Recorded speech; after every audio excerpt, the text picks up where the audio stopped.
आजच्या आपल्या प्रवचन सेवेकरता मी भगवद्गीतेतील अध्याय 18 यातील शेवटचा श्लोक याचा हा श्लोक मी निवडलेला आहे. तो श्लोक असा आहे की यत्र योगेश्वर कृष्ण यत्र पार्थो धनुर्धर तत्र श्री विजो बुद्धिर रुद्वा नितिर्मतिर्मम. आणि याचं माऊलींनी मराठी भाषेमध्ये भाषांतर करताना काय खूप ओव्या लिहिल्या आहेत, परंतु त्यातील एक ओवी अशी आहे की गुरु तेथे ज्ञान, ज्ञानी आत्मदर्शन, दर्शनी समाधान अति जैसे. आज मला आपल्या गावामध्ये तिची प्रवचन मिळाली ती मला माहितच नव्हती की माझं प्रवचन आहे, म्हणजे प्रवचन ठेवणार आहे असं तेवढी कल्पना नव्हती, परंतु ठेवल्यानंतर मला उत्सुकता वाटली की आपलं प्रवचन आहे, म्हणून मला खूप आनंद वाटला की माझं प्रवचन ठेवलेलं आहे. तर आजचा तिसरा दिवस आहे. तिसऱ्या दिवसाची सेवा घेताना माऊलींच्या ज्ञानेश्वरीतील आपण मध्यवर्तीचा जो अध्यायाचा श्लोक किंवा ओवी घ्यायचा असते, परंतु मी शेवटचा श्लोक निवडलेला आहे, शेवटची ओवी निवडलेली आहे. पहिल्या दिवशी सांगितल्याप्रमाणे आपले गावचे नाना महाराज यांचं प्रवचन झालं आणि त्यांनी जे निवडला होता त्यांचा जो विषय होता की श्रीकृष्ण परमात्म्याच्या आयुष्यामध्ये त्यांचं जो जीवन वर्णन असेल, महाभारत असेल, त्यांनी ते वर्णन केलं होतं. आणि त्यांनी सांगत असताना मग ते म्हणाले की धृतराष्ट्र उवाच, संजय उवाच, असं काय घेतलेलं आहे, असं काय घेतलेलं आहे, ऐकलं का, काय घेतलेलं आहे? संजय उवाच, धृतराष्ट्र उवाच, धर्मक्षेत्रे कुरुक्षेत्रे समवेतायुत्सव मामका पांडवाश्चैव किमुकुवत संजय. धृतराष्ट्र आंधळा असून त्याचं पहिल्यांदाच पहिल्या ओवीमध्ये किंवा पहिल्यांदाच या भगवद्गीतेच्या शुद्ध भगवद्गीतेमध्ये का वर्णन केलेलं आहे, तर तो आंधळा आहे आणि तो काटेकोरपणे ऐकतो, म्हणून त्याचं पहिल्यांदा वर्णन भगवद्गीतेमध्ये केलेलं आहे. मग त्या कृष्ण परमात्म्याच्या आयुष्याला अनुसरून असणारा काही काही भाग त्यांनी सांगितला. काय झालं की या धर्तीवरती अधर्म खूप मोठ्या प्रमाणात सुरू झाला, परंतु भगवंत काय म्हणतात की धर्म रक्षावयासाठी अवतार घेसी, आपल्या पाळसी भक्तजना अंबरीशीसाठी गर्भ सोशिले, दुष्ट निर्दाळले किती एक. मी अवतार घेईन, जेव्हा जेव्हा धर्माची लाईन येईल तेव्हा मी अवतार घेईन. असं म्हटल्यानंतर भगवंतांनी कृष्ण परमात्म्याचा अवतार घेतला. मग त्या कृष्ण परमात्म्याच्या संबंधित काही माऊलींनी त्या ठिकाणी 10व्या अध्यायामध्ये विवेचन माऊलींनी केलेलं आहे. ते असं केलेलं आहे की सत्वतील अनंतू, सत्व मी मळे अनंतू, यादवान माझे श्रीमंतू, तोची तो मी. ही ओवी क्रमांक 296 सुद्धा 10व्या अध्यायाचं काहीतरी चिंतन आहे. जो देव की वसुदेव वास्तव झाला, कुमारीसाठी गोकुळी केला, तो मी प्राणासकट पियाला पुतले ते. नुगडता बाळपणाची फुली, जेने मी अदाणी सृष्टी केली, करी धरणीली महेंद्र महिमा. जेने कालिंदीचे हृदय शल्य फेडिले, जेने जगत गोकुळ राखले, वासुदेवासाठी लाविले वीरांची सुपिसे. प्रथम दसेची पहाटे माझी कंसायसी अचाटे, महादेंडी अवसटे लीळाची नासली. हे काय किती एक सांगावे, तू आई देखील ऐकले असे आगावे, तरी यादवान माझे जाणावे हे स्वरूप माझे. आता ही ज्ञानेश्वरी जी आहे ती मराठी भाषेमध्ये आहे की नाही, मग यातलं थोडं थोडं कळत असतं आपल्याला. श्रीकृष्ण परमात्म्याच्या काही जीवनाचा भाग आपल्याला माहित आहे आणि त्याच्या संबंधी ज्या ओव्या होत्या त्या ओव्या आपल्याला कळालेल्या आहेत. कशा प्रकारे श्रीकृष्ण परमात्म्याचा जन्म झाला आणि ते जन्म घेऊन त्यांनी आपल्या लहान वयातच तारुण्याची कळी किंवा लहानपणाच्या तारुण्य यायच्या आधीच खूप खूप अशा दुष्टांचा नाश केला आणि तेव्हाच पृथ्वी जी आहे ती पूर्णपणे ताणमुक्त केली, असं माऊलींनी विवेचन केलं. मग असं करत असताना कृष्ण परमात्मा थांबले का? नाही थांबले. कृष्ण परमात्मा गोकुळातच थांबले नाही, ते पुन्हा कुठे गेले? ते पुन्हा गेले मथुरेला. परंतु मथुरेला जात असताना खूप त्या ठिकाणी दुःख झालं आता आपल्या गावात आपलं कसं गाव आहे तसं त्यांचं जे गाव आहे त्यांचं गाव गोकुळ होतं, त्या ठिकाणी वृंदावन असणार. म्हणजे आपल्या गावातला एखादा लाडका व्यक्ती जर बाहेर चालला तर आपल्याला किती दुःख होईल. आता आता चालूच एक तुम्हाला उदाहरण सांगतो. काय झालं माहित आहे का, एक प्राणी संग्रहालय आहे.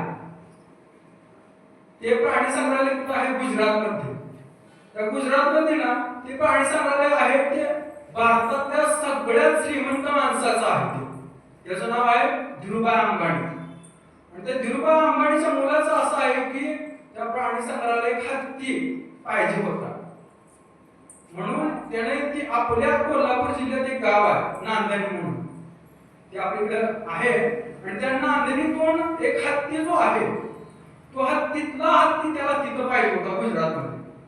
मग त्याने काय केलं की त्या हत्तीची मागणी केली की तुम्ही इथला जो हत्ती आहे तो आम्हाला त्या ठिकाणी गुजरातमध्ये पाठवून द्या. मग तसं झालं सुद्धा. त्यांनी कोर्टात याचिका दाखल केल्या, मोठ्या प्रमाणात त्यांनी सांगितलं की हत्ती पाहिजे, आणि कोर्टात सुद्धा ते मान्य करून तो हत्ती जो आहे तो पोलीस प्रोटेक्शन तिकडे नेला गुजरातमध्ये. पण असं करत असताना तिथल्या लोकांच्या भावना ह्या दुखावल्या, लोक रडू लागली. लोकांनी त्या हत्तीची मिरवणूक सुद्धा काढली, कारण आपल्या भावना एखाद्या आपल्या आवडीच्या व्यक्तीशी जुळल्या गेल्यानंतर कसं वाटत असतं ते त्यांनाच माहित आहे.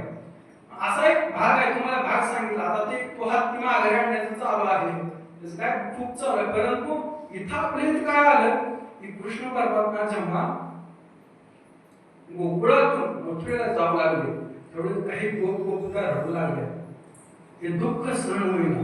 आणि आजही असं म्हणतात की जर कोणी वृंदावनात जाऊन आला असेल, गोकुळात जाऊन असेल, तर त्या ठिकाणी आजही त्यांच्या अश्रूंचे पाठ तिथं वाहत आहेत. इतकी श्रीकृष्ण परमात्म्याची आवड त्या गोपिकांना होती. हे असं तसं सहज होणार काम नाही. ईश्वरी लीला या खूप मोठ्या असतात, असं ईश्वराची लीला आहे. मग असं असताना ते पुन्हा मथुरेला गेले. मथुरेला गेल्यानंतर त्यांनी तिथे गेल्यानंतर त्यांचा जो मामा आहे कंस राजा, त्याचा वध केला. आणि पुढे ते तिथेच थांबले आहेत का, तिथेच थांबले नाही. ते पुढे कुठे गेले, हस्तिनापूरला. मग तिथून पुढे त्यांनी द्वारका नगरी स्थापन केली, आणि तिथून ते पुढे त्यांची संमत जी होती ते हस्तिनापूरची होती, म्हणून हस्तिनापूरला गेले.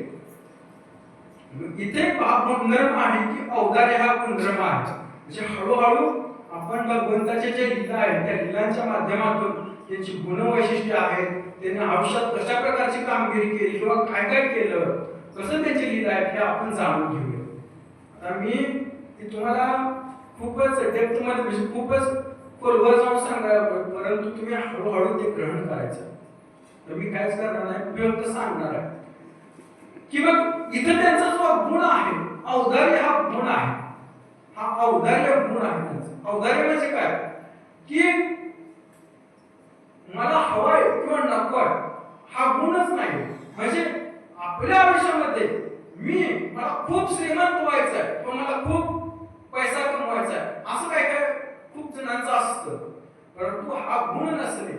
मला उद्याची पर्वा नाही, मी समाधानी आहे आज मला मिळालं, हा औदार्याचा एक भाग आहे. म्हणजे मी आज आहे जेवढ्यात आहे तेवढाच मी समाधानी आहे, उद्याची मला फिकीर नाही किंवा मला अजून मिळायचं आहे यात काही नको आहे असं नाही. त्याला म्हणायचं औदार्य. मग हा औदार्य म्हणजे भगवंताचा एक गुण आहे. मग या एका गुणामध्ये आपण वर्णन करत असताना काय वर्णन करूया, तर भगवंताच्या 6 गुणांपैकी एक गुण हा औदार्य आहे. माऊली भगवद्गीतेच्या 6व्या अध्यायामध्ये 36व्या श्लोकात काय म्हणतात माहित आहे का, की ऐका यश श्री औदार्य ज्ञान वैराग्य ऐश्वर्य हे 6 गुणवर्य वस्ती जेत, म्हणून तुझी तू भगवंतू जो निसंगाचा सांगा तो म्हणे पाता दत्त चित्तू होयाता. अशा प्रकारचे 6 गुण जे आहेत ते भगवंतांनी सांगितलेले आहेत. यश श्री औदार्य ज्ञान वैराग्य ऐश्वर्य, त्याचा औदार्य गुण जो आहे तो मी आता तुम्हाला सांगितला. आणि मग श्रीकृष्ण परमात्मा पुढे गेले, आणि पुढे गेल्यानंतर तिथं कौरव आणि पांडव यांच्यामध्ये मतभेद व्हायला लागले होते, मोठ्या प्रमाणात मतभेद. असं मतभेद होत असताना काय झालं की त्यांची भांडणं जी आहेत ते एका दूत या सभेमधून पुढे आली होती. हा दूत जो खेळ आहे तो सगळ्यात वाईट खेळ असं माऊलीकडे 10व्या अध्यायात म्हणतात. मला ती गोवी पाठ नाही, तर 10व्या अध्यायामध्ये कबड्डी हा खेळ म्हणतात. हा खेळ, त्या खेळामुळे खूप जणांचं काय झालं त्याचा तो काय भाग नाही आपला, परंतु हा खेळ पांडवांना खूप महाग पडला. हे चांगल्या किंवा जे कोण सज्जन आहेत त्या सज्जनांचा हा खेळ नाही. या खेळामुळे आणि ह्या खेळामध्ये विशिष्ट असं झालं की त्यांनी पैसे तर लावलेच, परंतु माणसं लावायला चालू केली. कौरव एका बाजूने, पांडव एका बाजूने. पांडवच्या सगळे बसले पुढे, मी हारणार आहे. शेवटला इथपर्यंत गेले की द्रौपदीला सुद्धा लावण्यात आलं त्या दावावरती, आणि तो दाव जो आहे तो हारला गेला. आता खूप आवड झाली गोष्ट, आणि त्या भर सभेमध्ये दुःशासनानं, जो की दुर्योधनाचा लहान भाऊ, त्यानं त्या द्रौपदीला ओढत आणलं केसाला धरून. म्हणजे हा सगळ्यात मोठा अपमान पांडवांचा त्या ठिकाणी झाला. आणि हे अपमान पचलाच नाही कोणालाच, परंतु हा अपमान जिथं झाला समस्त आपल्या हस्तिनापुर म्हणजे समस्त देशातलं सगळ्यात मोठं सिंहासन ज्या ठिकाणी आहे त्या सिंहासना ठिकाणी तो अपमान झाला. पण द्रौपदी अशी म्हणत राहिली की ही माझ्या पुढे सगळी वरिष्ठ लोक बसलेले आहेत, भीष्माचार्य बसलेले आहेत, धृतराष्ट्र बसलेले आहेत, द्रोण बसलेले आहेत, उपाचार्य बसलेले आहेत. या सगळ्या वरिष्ठ लोकांपुढे सुद्धा माझा अपमान झाला, एकान सुद्धा माझ्यावरती हा अपमान होतोय, म्हणून हा अपमान करू नका म्हणून असं कोणाला म्हटलं नाही. हा अपमानाचा पण तिच्या कायम डोक्यात राहिला, आणि तिनं असा एक प्रण घेतला की हीच माझी सुटलेली केस आहे. ही केस त्या दुष्टशनाच्या रक्ताने जोपर्यंत मागली जात नाही तोपर्यंत केस सुद्धा मागे बांधत नाही. अशा प्रकारच्या मोठ्या भयानक प्रतिज्ञा त्या ठिकाणी झाल्या. मग अशा प्रतिज्ञा झाल्यानंतर काय होतं, मग अशा प्रतिज्ञा झाल्यानंतर युद्ध तर होणारच की. परत काय झालं की त्या ठिकाणी अजून एक तह झाला की 13 वर्ष पांडवांनी अज्ञातवासात राहायचं, आणि 1 वर्ष 13 वर्ष वनवासात राहायचं, आणि 1 वर्ष अज्ञातवासात राहायचं, असं 14 वर्ष काढायचे. त्याच्यानंतर काय बघायचं. असं झाल्यानंतर तसं झाले 14 वर्ष झाले. 14 वर्ष झाल्यानंतर पुढं त्या ठिकाणी पांडव आम्हाला राज्य द्या म्हणून आले. म्हणून असं आल्यावर सुद्धा कौरव म्हणाले की तुम्हाला सोयीच्या टोकावर बसलेली सुद्धा जमीन मी त्या ठिकाणी देणार नाही. मग तरीही कोणत्याही प्रकारची मनामध्ये भावना न आणता पांडव स्वतः तिथून माघारी सरले. आपल्याला आपल्या वडिलांचा वाटा मिळाला नाही म्हणून रुसले नाही, आपण कष्टाने काहीतरी मिळवून दाखवूया म्हणून त्यांनी काय केलं की स्वतः तिथून बाजूला सरले आणि इंद्रप्रस्थ नावाची नवीन नगरी त्या ठिकाणी वसवली. आणि नवीन नगरी वसवल्यानंतर तरी सुद्धा एवढं सुद्धा अजून त्याच्यात भांडण सुरू तसंच राहिलं.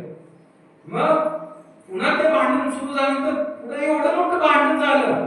समोर भरतवर्षाचे राजा एकीकडे, म्हणजे भरतवर्षाचे जेवढे राजे एकमेकांच्या मतावर आहेत तेवढे राजा एकमेकांच्या मतावर जिकडे तिकडे झाले. आणि असं झाल्यानंतर कुरुक्षेत्रावरती एका कडेला पांडव आणि दुसऱ्या बाजूला कौरव अशा 2 सेना उभ्या ठाकल्या. परंतु त्याच्या आधीचा एक प्रसंग तुम्हाला सांगतो की असं झाल्यानंतर व्हायच्या आधी जेव्हा ह्या 2 सेना, जेव्हा दुर्योधन आणि जेव्हा अर्जुन दोघेजण मिळून श्रीकृष्ण परमात्म्याकडे गेले, जो की यादवांचा राणा आहे, जो की या समोर विश्वात सर्वश्रेष्ठ आहे, ते त्या श्रीकृष्ण परमात्म्याकडे गेल्यानंतर काय दोघ जण त्या ज्या ठिकाणी शयन कक्षेत श्रीकृष्ण झोपले होते तिथे ते गेले आणि दुर्योधन प्रथम का गेला. दुर्योधन गेला तसा श्रीकृष्ण परमात्म्याचे म्हणला की मी प्रथमतः त्या श्रीकृष्ण परमात्म्याच्या पायात बसणार किंवा त्याची बांधणार की पायात काय बसायचं वर आपण बसूया म्हणजे वरच्या त्या बेडच्या वरच्या बाजूला बसूया थोडस.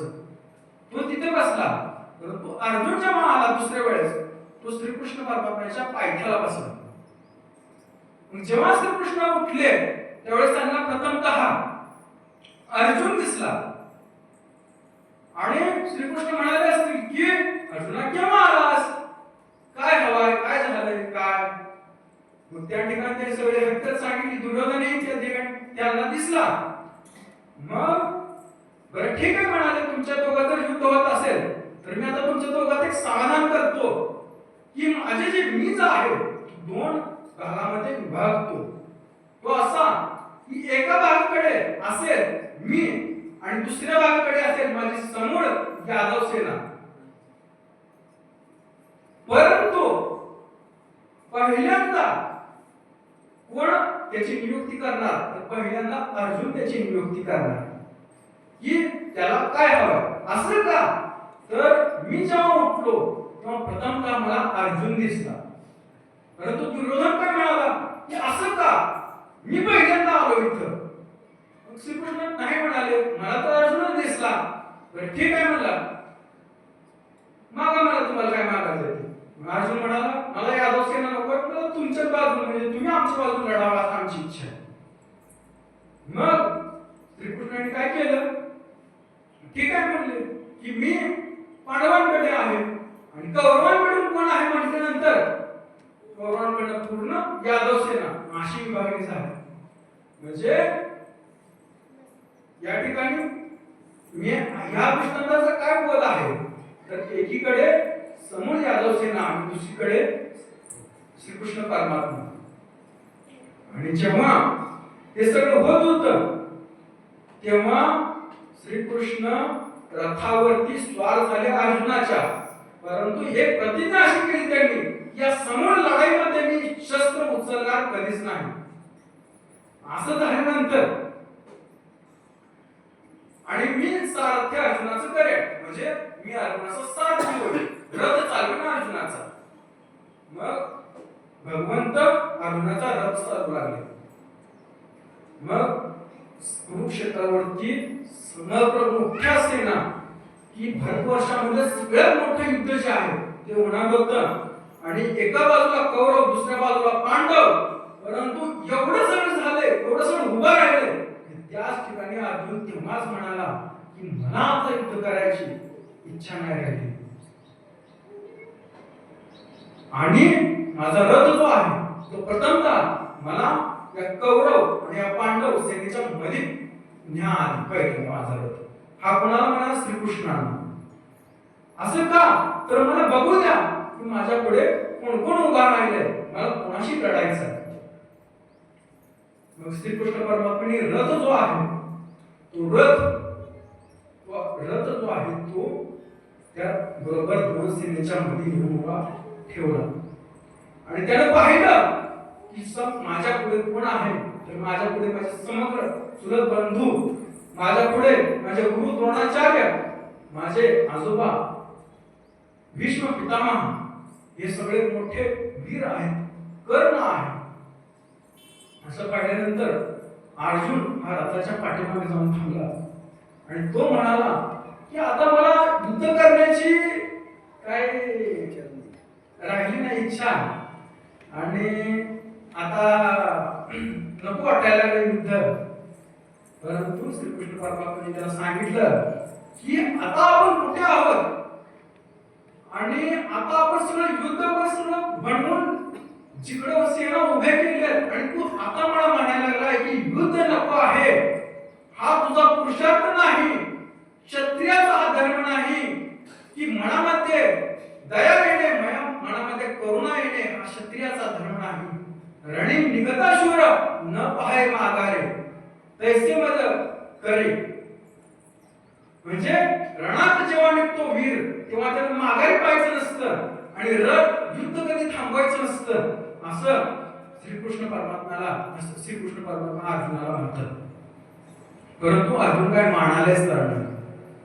मग तो काय म्हणतो की गुरुन हत्वा हिमान बावान श्रेयं भक्तु भैक्षमपि हलुके हत्वा कामास्तु गुरुनि हैव भुजीय भोगाय द्रपदिग्धं चेतदुद्मा पतरणो गरियो यद्वा जयद्वानोचे जामिना तोडची विषमस व्यवस्थिता प्रमुखेदात राष्ट्र. हे मी काय पाहतोय माझ्या पुढे माझे गुरु बंधू आहेत, माझे गुरु आहेत, माझे सगळे समग्र माझे चुलत भाऊ आहेत, माझे भीष्म पितामह आहेत, त्यांच्याशी कसं लढणार आहे.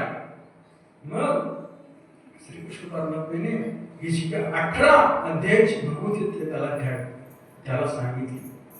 अशी मानवी जीवनाच्या पलीकडचे काही मूल्य सांगितले की जी आजही आपल्याला आणि इथून जोपर्यंत चंद्रसूर्य असतील तोपर्यंत आपल्याला बोध देत राहतील. आता जर आपण थोडासा परिहार घेऊया. काल कीर्तनामध्ये डोके महाराजांनी एक दृष्टांत दिला तो असा की धोतरवाल्यांचं एसटी मध्ये थोडस हे चाललेलं असतं. धोतरवाल्यांना थोडस कंटाळा आल्यासारखं वाटतो का की अर्धा तिकीट वगैरे जास्त तिकीट. डोके महाराज काय म्हणाले की धोतरवाले आम्ही आहोत म्हणून तर हे जग चाललंय. कारण ज्या धोतरवाल्यामुळे त्या समग्र भारत देशाला स्वातंत्र्य मिळालं असा धोतरवाला महात्मा गांधी आहे म्हणून हा भारत देश चाललेला आहे. म्हणजे काय की ज्यांनी आपल्याला स्वातंत्र्य मिळवून दिलेलं आहे त्यांचं सुद्धा आपल्याला चिंतन केलं पाहिजे, त्यांना सुद्धा आपण आभार मानले पाहिजे. परमार्थ हा नक्कीच चांगला आहे परंतु प्रपंच करता करता परमार्थ करावा. आणि त्यामध्ये करत असताना एक खूप मोठं व्यक्तिमत्व महात्मा गांधी जे होऊन गेलं, ज्यांनी आपल्याला शांतीचा संदेश दिला. काय झाला विषय की भारत देशामध्ये खूप मोठ्या प्रमाणात चळवळी चालू झाल्या आणि भारत देशात जेव्हा स्वातंत्र्य नव्हतं तेव्हा बंडही कोण करायचे, कोणी इंग्रज सरकारच्या विरोधात जाऊन कारवाई करायचे. परंतु महात्मा गांधींनी शांतीचा मार्ग कधी सोडलेला नाही. जरी सुखदेव जरी चंद्रशेखर आझाद यांची माणसं स्वतः महात्मा गांधीला म्हणायला लागली, निषेध करायला लागली महात्मा गांधीचा की तुम्ही एवढं सगळं होऊन सुद्धा इंग्रज सरकारच्या विरोधात जात नाही, मग तुमच्या भारत असण्याचा काय उपयोग आहे. परंतु महात्मा गांधी असे म्हणाले नाही की तुमचा मार्ग तुम्ही करताय असं चुकीचं आहे. परंतु ते म्हणाले की आम्ही शांतीच्या मार्गाने आहे. मिल गई है हमें आजादी बिना खड़ग में न डाल, साबरमती के संत तूने कर दिया कमाल. अशा प्रकारचे ते साबरमतीचे संत आहेत की ज्यांनी आपल्या भारत देशाला स्वातंत्र्य मिळवून दिलं. म्हणून एक पर्याय म्हणून दिला की शांती याला धरून चालणे हा खूप मोठा मार्ग आहे. म्हणजे काम करा पण शांतीने करा. जेवढी शांतता असेल, संयम असेल तेवढा आपल्यासाठी चांगला आहे. वारकरी संप्रदाय सुद्धा शांतीच्या बळावरच आज इथपर्यंत आहे. कारण आपल्याला संयमाची गरज आहे. कितीही काय झालं तर आपण एवढं विसरून गेले की आपण वारकरी संप्रदायामध्ये आहे. म्हणून प्रयत्न करणे की शांतपणे सहन करण्याचा. कारण सहन केले म्हणून आज ज्ञानेश्वर महाराज झाले आणि तुकाराम महाराज संत जगद्गुरु झाले. आज ज्ञानेश्वर महाराजांची कीर्ती जी आहे ती अफाट कशामुळे आहे तर सहनशीलतेमुळे आहे. त्यांना असं कधी झालं नसेल का की आपण काहीतरी केलं पाहिजे, आपण हा जो जग चाललेला आहे इतकं मला वाईट बोलतोय तर मी या जगासाठी माझी अमूल्य अशी ज्ञानेश्वरी का बहाल करूया ना, असं कधी वाटलं नसेल का. नाही. परंतु ज्यांच्या बरोबर एवढं सगळं झालं, ज्यांच्या पीठामध्ये, ज्यांच्या मधुगिरीच्या पीठामध्ये सुद्धा त्यांनी माती मिसळली, अशा कर्मठ लोकांना सुद्धा, समस्त जगाला सुद्धा महाराजांनी ज्ञानेश्वरी हा सुवर्ण अक्षराचा ग्रंथ बहाल केला. माऊलींच्या आयुष्यामध्ये प्रथमतः त्यांच्या आई वडील त्यांच्या सोबत नव्हते, आणि असं सोबत नसताना माऊलींना काही दिवसानंतर ह्या समाजामध्ये कोणीच अंगीकार करत नव्हतं.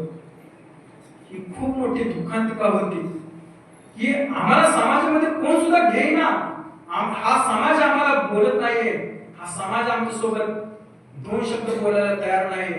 मग आपण काय केलं पाहिजे? मग त्यांनी काय केलं की जे पैठणला, ज्या ठिकाणी हा आपल्या महाराष्ट्राचं सगळ्यात मोठं विद्यापीठ होतं किंवा धर्मपीठ होतं, त्या धर्मपीठाला ती गेले आणि धर्मपीठाशी जाऊन त्यांनी सांगितलं की तुम्ही असं सांगितलं होतं की आम्ही जर, म्हणजे आमच्या आई वडिलांना असं सांगितलं होतं की आमच्या आई वडिलांनी जर देहांत प्रायश्चित घेतलं तर आम्हाला तुम्ही शुद्धीपत्र द्याल, परंतु तुम्ही आम्हाला तरी सुद्धा शुद्धीपत्र दिलेलं नाही. मग ज्ञानेश्वर महाराजांनी थोडंफार त्याचं ज्ञान सांगितलं असेल तरी मग त्या धर्मगुरूंना खूप राग आला. ते काय म्हणायला लागले, ज्ञानेश्वर महाराज तुम्ही एवढे ज्ञानी समजता स्वतःला, तुम्ही सिद्धपुरुष समजता स्वतःला. तर मग त्या ठिकाणी एक रेडा चालला होता. एका धर्मपंडिताने काय केलं, त्या रेड्याला घेऊन इकडे आले आणि त्या रेड्याच्या मालकाला विचारले याचं नाव काय म्हणले. तो म्हणला की ज्ञाना. मग तो धर्मपंडित काय म्हणाला, ज्ञानेश्वर तू जर असं म्हणत असेल की तुझ्याचा आत्मा आणि याच्याचा आत्मा जर सारखा आहे आणि योगाई पण असं समज, तुझंही नाव ज्ञानेश्वर आणि याचंही नाव ज्ञाना आहे, तर मग ह्याच्याकडून आम्हाला वेद बोलून दाखव.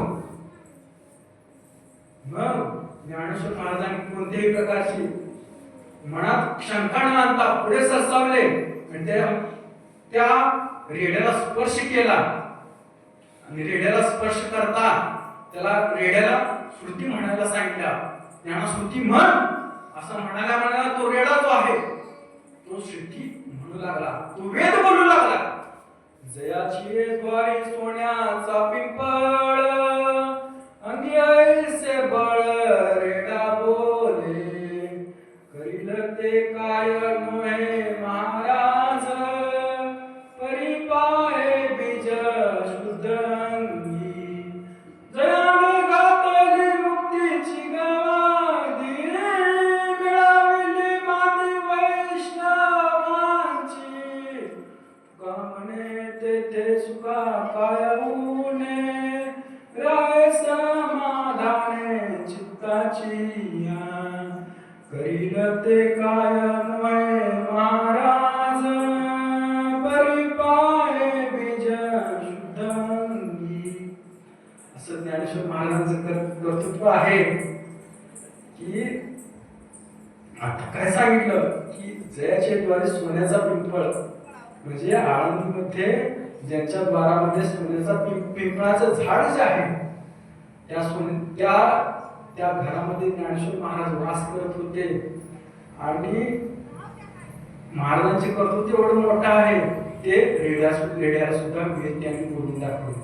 ते काय करू शकत नाही. असा एक दृष्टांत नाही, जे कितीतरी दृष्टांत आपल्याला सांगता येतील. आता अजून एक दृष्टांत तुम्हाला सांगतो की ज्ञानेश्वर महाराज एका ठिकाणी तपस्या करत बसले होते. असं करत बसला असताना एक अंतयात्रा जी आहे ती पुढून चालली होती.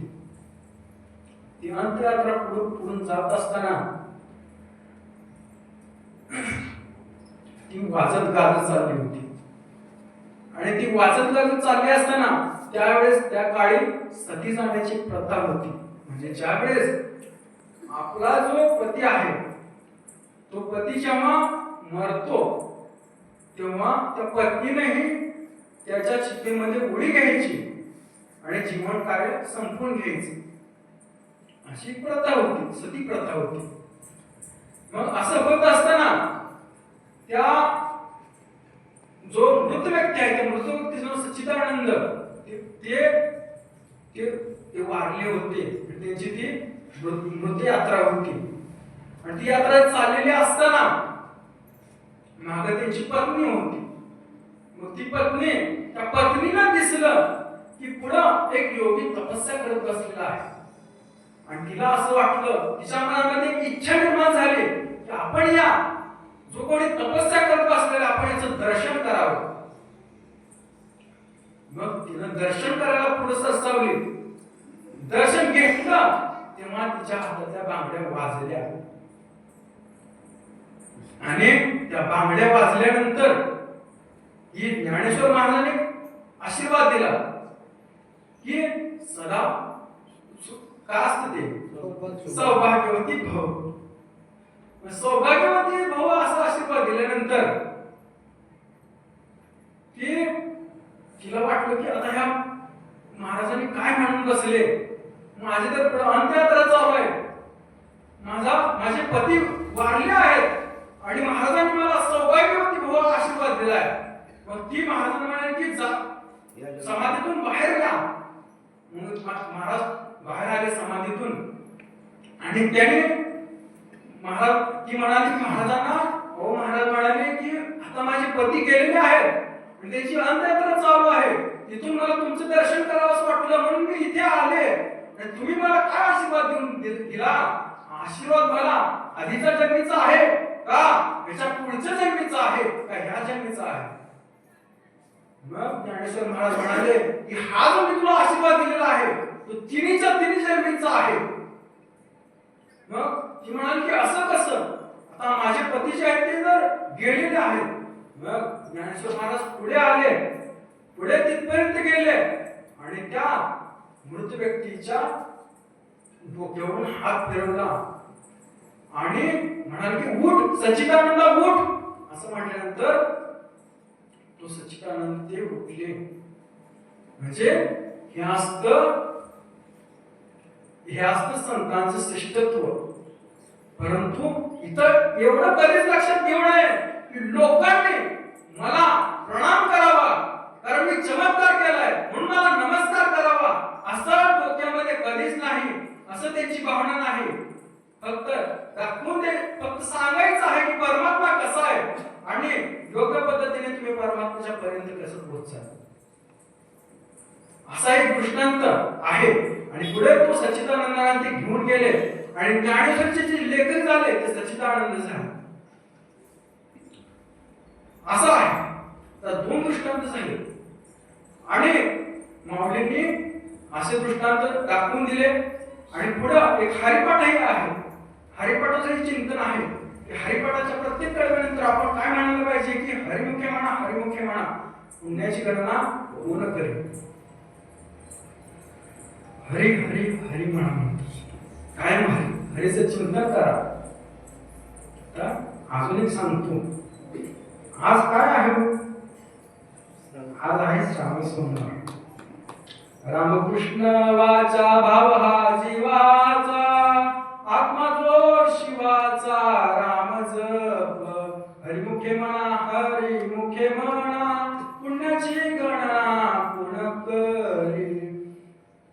म्हणजे रामकृष्णाच्या भावा शिवाचा, आत्मा जो शिवाचा राम जप.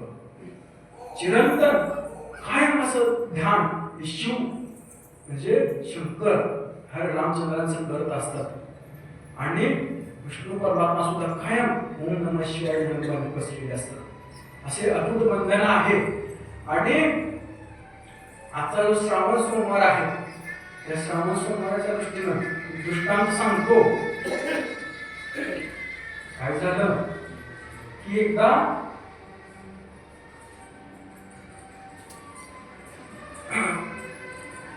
एक ज्योती होती. त्याच्या आधी सांगतो, एकदा ब्रह्मदेव आणि विष्णू परमात्म्याचं भांडण सुरू झालं. खूप मोठं भांडण. ते भांडण एवढं वाटलं की दोन युद्ध सुरू झालं, परंतु दोन युद्ध सुरू होऊन सुद्धा त्या दोघांच्या मध्ये एक ज्योती निर्माण झाली. ती ज्योती जी होती ती खूप मोठ्या प्रमाणात मोठी होती आणि ती एवढी मोठी होती की त्या ज्योतीचं वरचं टोक सुद्धा दिसत नव्हतं आणि खालचं टोक सुद्धा दिसत नव्हतं.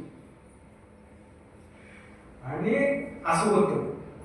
मग ब्रह्मदेव आणि विष्णूच्या मध्ये काय करार झाला की हा ज्योतीचा जो आहे, जो पहिलं टोक वरचं टोक किंवा खालचं टोक जो शोधेल तो जिंकला असं आपण जाहीर करूया. मग दोघांचे ठरलं तसं. मग असं करत असताना ब्रह्मदेव काय म्हणाले की मी खाली जाणार नाही, मी वर जाणार, श्रेष्ठाचा मान माझा आहे. ठीक आहे म्हणाले विष्णू परमात्मा, तू जा वर, मी खाली जातो. असं म्हटल्यानंतर विष्णू परमात्मा खाली गेले आणि ब्रह्मदेव वर गेले. वर जात जात असताना ब्रह्मदेव कितीतरी वर गेले, कितीतरी वेळ गेला, परंतु त्यांनाही वर ते टोकच घालणार ज्योतीच. मग असं वर गेल्यानंतर ते टोक घालणार आणि वरून एक पारिजातकाचं फुल खाली पडत होतं. त्या फुलाला ब्रह्मदेवाने विचारलं की तुला ह्या ज्योतीचं वरचं टोक माहित आहे का? आता मला हे वरचं टोक माहित करून घ्यायचं आहे. तुला माहित आहे वरचं टोक कुठं आहे? तो जो आहे ते फुल आहे, ते फुल काय म्हणालं की नाही म्हणालं, मी या ज्योतीचं मला वरचंही टोक माहित नाही आणि या ज्योतीच्या कुठून मी पडतो आहे आणि किती वेळ झाला पडतोय तेही मला माहित नाही. बरं ठीक आहे म्हणजे ब्रह्मदेव, परंतु माझ्यात आणि विष्णू एक करार झालाय म्हणजे की ह्या ज्योतीचं जे टोक माहित करून घेईल त्याला मी काय करणार आहे, तो जिंकला असं जाहीर करून आम्ही आमच्या दोघांमध्ये स्पर्धा लावलेली आहे. मग असं झालं आमच्या दोघांमध्ये. आणि मग तू काय कर, माझ्यासोबत ये आणि विष्णू परमात्मा सांग की मला आम्ही दोघं आता वरचं टोक बघून आलोय आणि मला तू जिंकला म्हणून असं जाहीर करेल. मग ते पारिजातकाला फुल घेऊन तो ते खाली आला. तो विष्णू परमात्मा थकून जाऊन बसली होती तिथं की मला सुद्धा खालचं टोक काय सापडलं नाही, तिथे खाली जाऊन आलो, काय मला पण याचं काय शोध झाला शेवट कुठं आहे. मग ब्रह्मदेव काय म्हणाले की ह्या फुलाला विचारा, आता आम्ही वरच्या टोकापासून इथपर्यंत आलो. मग ठीक आहे म्हटलं, तू श्रेष्ठ म्हणून तुला जाहीर करतो मी. आता विष्णू परमात्मा जाहीर करतोय तोपर्यंत त्याची पूजा करायला लागली ब्रह्मदेवाची. तोपर्यंत त्या ज्योतीतून कोण प्रकट झालं? शिव परमात्मा प्रकट झाला. आणि ते शिव परमात्मा अतिशय क्रोधित झाला की ब्रह्मदेवाने कपटाने विष्णूला सांगितलं की विष्णू, मी या ज्योतीचं वरचं टोक पाहून आलो, कारण ह्या वरचं टोकच नाही याला कुठं आणि खालचं तर टोकच नाही. मग त्या ठिकाणी त्या शंकराने त्या ब्रह्मदेवाचा एक मुंडक, चार शिर असतात ब्रह्मदेवाला, ते 4 शिरांपैकी एक धडच अलग केलं, शिर अलग केलं. आणि मग विष्णू परमात्मा तरी सुद्धा शिव परमात्म्याच्या पाहायला लागले. नको नको म्हणजे काय करू नका, तुम्हाला ब्रह्महत्येचं पातक लागेल आणि सृष्टीचा नाश होईल, सृष्टी चालणार नाही व्यवस्थित. मग शिव परमात्मा शांत झाले आणि म्हणू लागले, विष्णू, आज तुला कोण दिलं की सत्य नेहमी जिंकत असतं आणि धर्म हा श्रेष्ठ आहे. म्हणून ज्या ज्या ठिकाणी धर्म आहे, ज्या ज्या ठिकाणी सत्य आहे, तिथं तिथं तू असशील आणि तुला मी जगताचा सर्वश्रेष्ठ म्हणून घोषित करतो, असं स्वतः शिव म्हणाले.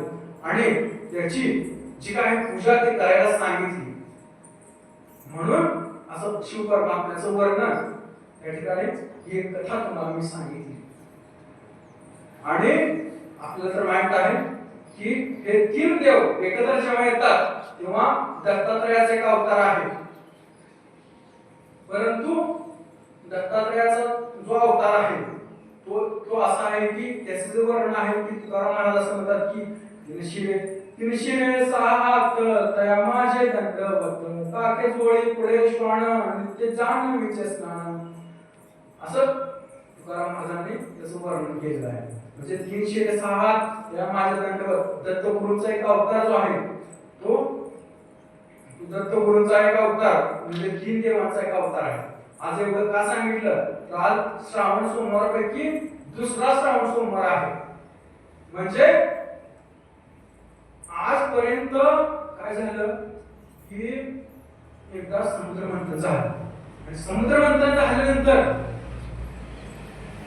कशासाठी झालं होतं समुद्र मंथन की देवताचं जे अमृत आहे ते अमृत गळून पडलं. ते कुठे गळून पडलं? समुद्रामध्ये. समुद्रामध्ये गळून पडलेलं अमृत परत मिळवण्यासाठी देवतांनी काय केलं की समुद्र मंथन करायला सुरुवात केली आणि समुद्र मंथन करून सुद्धा अमृत मिळालं. परंतु ते एवढं थांबले नाही, अजून काय रत्न मिळते का म्हणून बाहेर आले. पण असं बघत असताना त्यात एक रत्न आलं ते म्हणजे विष होतं. त्या विष जे आहे ते कोणी बचवलं तर ते विष जे आहे ते शंकराने त्यांच्या कंठामध्ये धारण केलं. आजही शंकरांना त्या विषाचा त्रास होत आहे. म्हणून आपल्याला तो त्रास कमी करण्यासाठी ते धोत्र्यास वगैरे असतं काय काय त्याची जी पूजा करायची असते ती करायची असते सोमवारचा आज असं आहे ते. म्हणून पूजा करायची असते. भगवान शंकराचं आज मी एवढं सांगितलं कारण आज श्रावण सोमवार उद्या एकादशी आहे आणि चांगला आहे की उद्या एकादशी म्हणजे आज एकदा जेवायचं आणि उद्या दिवसभर उपवास आणि परवाची सकाळचं पारणं म्हणजे सगळ्यात चांगला उपवास आजचा होईल. आणि आपण आता आपल्या मुद्द्याकडे येऊया की भगवान श्रीकृष्ण परमात्मा काय म्हणतात की अर्जुनाला की आता इथं आपण काय करूया, आता तुला मानवी जीवनाची पलीकडची काही त्याला तत्व सांगितलेली आहे. त्याने काय म्हणतात की आत्मा जो आहे तो अविनाशी आहे. आत्मा आहे अविनाशी आहे. काय झाला विषय माहिती का की परमार्थ हा म्हटला विषय हा विषय झाला आहे तो वरिष्ठ लोकांचा विषय आहे का. आता मी जो आहे तो मी तरुण मध्ये येतो, तरुण वयोगटामध्ये येतो. मला असं वाटतं की परमार्थ हा कुठल्या तरुण वयोवृद्ध लोकांनीच करावा, विशिष्ट मर्यादित लोकांना करावा असा काही सुद्धा नाही. खूप रोचक आहे, खूप छान मध्य आहे, याच्यामध्ये खूप आनंद आहे. म्हणून सगळ्यांनी यावं. यारे यारे नारी यारे यारे लहान थोर याती बहिणी नारी नर असं आहे की सगळ्यांनी तर आलं पाहिजे. सगळ्यांसाठी ते चांगलं आहे आणि असं आहे. म्हणून आणि अजून एक काय होतं माहिती आहे का की ज्ञानेश्वरी हा ग्रंथ जो आहे तो ग्रंथ हा परमार्थिक लोकांसाठी आहे. तो ग्रंथ आमच्यासाठी ग्रंथ हा नाही. आमच्यासाठी कोणासाठी म्हणजे आम्ही जे शाळेत शिकतो तसलं तर आम्हाला कधी असं शिकवलेलं नाही. असं मी ही एक शाळेचा विद्यार्थी आहे. परंतु समज असा आहे की हे फक्त परमार्थिक लोकांचं काम आहे. परंतु हा ग्रंथ जो आहे इतका श्रेष्ठ आहे की जगातील कोणीही वाचला तरी त्याला अमृताची चव चांगल्याशिवाय राहणार नाही. म्हणून स्वतः म्हणतात की माझ्या मराठाची बर कौतुके बरी अमृता त्यांनी पैजाची जिंकले ऐसे अक्षर रसके मिळेल. म्हणजे अशी अक्षर या ज्ञानेश्वरीमध्ये आहेत जी अमृताच्या चवेला सुद्धा मागे टाकलेली आहे. म्हणून हा ग्रंथ एवढा श्रेष्ठ आहे की अमृताला सुद्धा अमृताची चव या ग्रंथामध्ये आहे. अशा प्रकारचा हा ग्रंथ आहे. म्हणून हा ग्रंथ केवळ ठराविक लोकांचा नाही तर सर्वांनी हा ग्रंथ वाचायला हरकत नाहीये. आता मी देतच आहे ज्यांना कोणाला माझे मित्र आहेत. आज मी भरपूर माझ्या मित्रांना सांगितलं होतं की या काहीजण आले काहीजण येतील हळूहळू त्या परमार्थाकडे या असं मी सांगत आहे. तर आपल्या मूळ चिंतनाकडे आपण येऊया की काय म्हणतात यत्र योगेश्वर कृष्ण यत्र पार्थो धनुर्धर तत्र शिर विजयो भूतिर रुद्वा नीतिर मतिर मम. म्हणजे आता काय झालं की 10व्या अध्यायामध्ये श्रीकृष्ण परमात्म्याचं वर्णन आलं आणि त्याच्यानंतर एक माऊलीने 5 ओव्यामध्ये रामप्रभूंचं वर्णन केलेलं आहे. ते वर्णन असं आहे की रामचंद्र प्रभू सुद्धा धर्माचे एक मूर्ती आहे. करणे धर्माचे पालन, करणे पाखंड खंड, धर्मरक्षा वयासाठी अवतार घेसी आपल्या पायासी भक्तजन अंबर ख्रिस्तासाठी गर्भस्वश केले दृष्टी निर्धारिले किती एक, म्हणजे धर्मरक्षासाठी अवतार प्रभू घेत असतात आणि अशा कितीतरी दृष्टी निर्धारले आहेत. दृष्टी निर्धारण्यापैकी एक अवतार म्हणजे रामचंद्रांचा अवतार आहे. ही पूर्ण समसृष्टी ज्याच्या अधिपत्याखाली आली होती रावण अशा प्रकारचा तो राक्षस, त्याने समसृष्टीचा नाश करण्याचा प्रयत्न केला. त्या रावणावरती विजय मिळवण्यासाठी भगवान विष्णूने एक अवतार घेतला. त्याच्या काही अनुसंधान काही गोव्या ज्ञानेश्वर माऊलींनी या ज्ञानेश्वरीमध्ये सांगितलेल्या आहेत. त्या अशा आहेत की या वहलिया गतिमंता आता तुम्ही पण सुद्धा शिस्तधरा समजता माझी श्रीराम तुम्ही ओवी क्रमांक 251. जेणे साकळल्या धर्माचे कैवारे आपण बया धनुष्य कोणी दुसरे विजयलक्ष्मी एक मोहरे केली त्याची पाठी बेटा कोणी सुवेळी प्रताप लंकेश्वराची शिराळी गणी उडवणे हस्तबळी दिली पुता जेणे देवांचा मान दिवसला धर्मासी जीर्ण धाव केला सूर्यवंशी उदेला सूर्यवंशुका तो हाती परिचितयांतु रामचंद्र मी जानकी कांतु मकर मी पुरुषवंतु जळचरान माझी. असं रामचंद्राचं कार्य आहे. रामचंद्राचं एवढं मोठं कार्य आहे की त्यांनी या संपूर्ण तिन्ही लोकांमध्ये ज्यांना पूर्णपणे भृगुस मारवलेला होता असा रावण पराक्रमी रावणाचा वध केला. कारण धर्मरक्षा वयासाठी अवतार घ्यायचे आपल्या पायसी भक्तजना, हे एक ब्रीद आपल्या आपण लक्षात ठेवलं पाहिजे. कारण काय माहित आहे का, आपण सहन करायला आधी शिकलं पाहिजे. आपण आपल्यासाठी आपण कशावर आधारलेलो आहोत. एखाद्या प्रचितीसाठी एकच प्रचिती आहे की भगवंत आपल्यासाठी येणार आहे आणि आपल्यासाठी जे भगवंत या ठिकाणी उभारले असे पांडुरंग सुद्धा आपल्याला सोडवण्यासाठी येणार आहे. आपण फक्त भक्ती केली पाहिजे. उगवले बिंब अद्वैत स्वयंभू नाम आहे सुलभ विठ्ठलराज कृष्णकांता आदिमाया आदिशक्ती भगवती भक्तमूर्ती कृष्ण कीर्ती विश्वरूपी रुक्मिणी. असं परमात्मा पांडुरंगाचं वर्णन आहे. इथून पंढरपूर किती लांब आहे आपल्याला? 28 किलोमीटर. किती किलोमीटर? 30 किलोमीटर आहे. किती आहे? 30 आहे वाटतं. 48. तर असेल परंतु तुम्ही काय माझं मत आहे की सगळ्यात जवळचे आहे आपल्याला ते पंढरपूर आहे. पंढरपूरला आपल्याला लोक जे आहेत ते खूप लांबून येतात, परंतु आपल्याला इथून इथपर्यंत जायला काय आवड नाही. म्हणून कायम आपण पंढरपूरला गेलं पाहिजे. पंढरपूरला चरण दर्शन करायला जायला काहीच हरकत नाही, त्यासाठी आपण गेलं पाहिजे. असं जे पांडुरंगाचं जे आहे ते पांडुरंग जे आहेत ते आपल्यासाठी उभे आहेत. ते कशासाठी ते आले? आई वडिलांची सेवा ज्या पुंडलिकाने केली ती सेवा पाहण्यासाठी, त्या सेवेवरती प्रसन्न होऊन पांडुरंग पुंडलिकाला दर्शन देण्यासाठी आले आणि त्या ठिकाणी स्थिरावले. पण असं स्थिरावल्यानंतर भगवान शिव परमात्म्याला असं वाटलं की आपण पांडुरंगाचं दर्शन घेतलं पाहिजे. म्हणून त्यांचा समूळ परिवार जो आहे तो कैलासावरून इथपर्यंत आला, पंढरीपर्यंत. असं येत असताना वाटेमध्ये पार्वती मातेला वाटलं की आपण विसावावं इथं. तर त्या कुठे विसावल्या? आता जो करमाळा आहे या ठिकाणी देवी आहे, त्या ठिकाणी त्या पार्वती माता त्या ठिकाणी विसावलेली आहे. आणि पुढे जाऊन शिव परमात्मा आणि गणपती पुन्हा परत पंढरपूरमध्ये आले. आणि पंढरपूरमध्ये आल्यानंतर गणपती जो आहे, गणपती जे आहे ते सुद्धा महाद्वाराच्या अलीकडे एक मल्लिकार्जुन नावाचं मंदिर आहे. उजवीकडे महाद्वाराच्या पुढे उजवीकडे जाताना सर त्या मल्लिकार्जुन मंदिराच्या तिथं विसावलेले आहेत गणपती.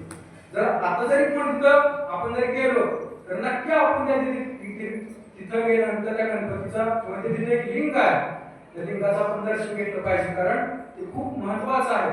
आणि पुढे जाऊन शिवजींनी ही पुढं पांडुरंगाची भेट घेतली आणि ते पुढं पांडुरंगाच्या मस्तकावरती जे आहे ती विराजलेली आहे. अशा प्रकारचा पांडुरंग त्या ठिकाणी तो पांडुरंग आपल्यासाठी उभा आहे. 28 फुटीवर उभा आहे आपल्यासाठी. एवढे पुंडलिकावतार विठ्ठल श्री ज्ञानदेव तुकाराम विठ्ठल विठ्ठल विठ्ठल विठ्ठल पुंडलिकावतार विठ्ठल श्री ज्ञानदेव तुकाराम. माईक माईक दे.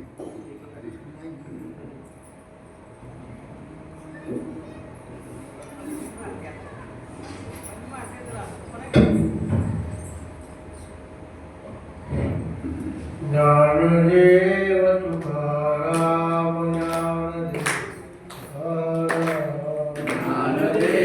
तुकाराम ज्ञानदेव तुकाराम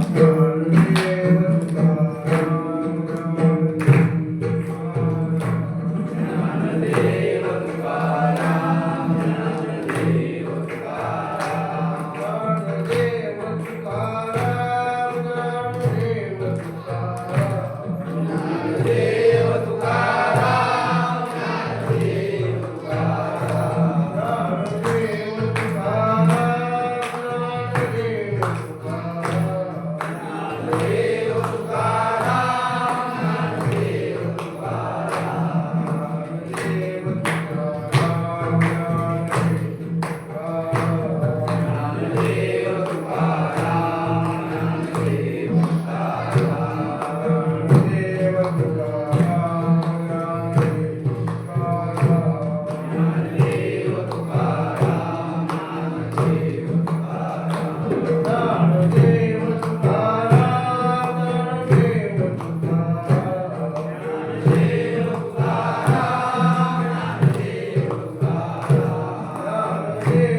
Yeah.